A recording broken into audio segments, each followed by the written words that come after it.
ಕೇರಳದಲ್ಲಿದ್ದೀವಿ. God's own country ಅಂತ ಕರೀತಾರೆ ಕೇರಳನ, ದೇವರುಗಳ ನಾಡು ಅಂತ ಅಂದ್ಬಿಟ್ಟು. ആരാധിച്ചും വന്ദിച്ചും കീർത്തിച്ചും സ്തുതിച്ചും തത്വജ്ഞാനത്തെ അറിഞ്ഞും തത്വബോധത്തെ പ്രാപിച്ചും ತಯ್ಯಂಗೆ ತೀರಾ ಅಂತಾನೂ ಕರೀತಾರೆ, ಮತ್ತೆ ಕಲಿಯಟ್ಟಂ ಅಂತ ಕೂಡ ಕರೀತಾರೆ. നമുക്ക് വിദ്യാഭ്യാസം തരണം എന്നുള്ള പ്രാർത്ഥന അല്ലേ.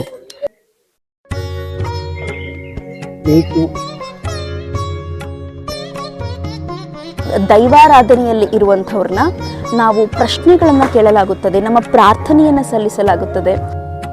കണ്ണീരാക്കരുത്, അതുകൊണ്ട് വേറെ ഒന്നും ചിന്തിക്കരുത് കേട്ടോ. കണ്ണീര് വേണ്ട, അതൊക്കെ ഞാൻ നോക്കിക്കോളും കേട്ടോ. ನಮಸ್ಕಾರ ವೀಕ್ಷಕರೇ.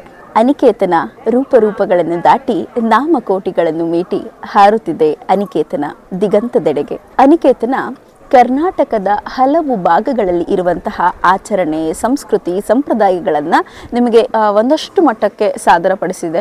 ಅಚಾನಕ್ಕಾಗಿ ಬಂದಿದ್ದು, ಆದರೆ ಅದೃಷ್ಟದಿಂದ ನಮಗೆ ಸಿಕ್ಕಿದ್ದು ಈ ದೇವರುಗಳ ನಾಡಲ್ಲಿ ದೈವವನ್ನೂ ಸಹ ಪೂಜಿಸ್ತಾರೆ. ದೈವ ಅಂದಿದ ತಕ್ಷಣ ನನ್ನ ಅನಿಕೇತನ ಯೂಟ್ಯೂಬ್ ಚಾನಲಲ್ಲಿ ನೀವು ತುಂಬ ಇಷ್ಟಪಟ್ಟು ಮತ್ತು ನನಗೆ ತುಂಬ ಸಪೋರ್ಟ್ ಸಿಕ್ಕಿರುವಂಥ ವಿಡಿಯೋ ನಿಮಗೆಲ್ರಿಗೂ ಗೊತ್ತಿದೆ, ದೈವಾರಾಧನೆ ಕುರಿತಾದಂಥ ವಿಡಿಯೋ. ಅದೇ ಥರದ ಸಂಪ್ರದಾಯ ಕೇರಳ ರಾಜ್ಯದಲ್ಲೂ ಸಹ ಅನುಸರಿಸಲಾಗುತ್ತದೆ ಮತ್ತು ಶತಮಾನಗಳಿಂದ ಆಚರಣೆಯಿಂದ ಬಂದಿದೆ. ತಯ್ಯಂನ ಕುರಿತಾಗಿ ಈ ವಿಡಿಯೋ ನಿಮಗಾಗಿ.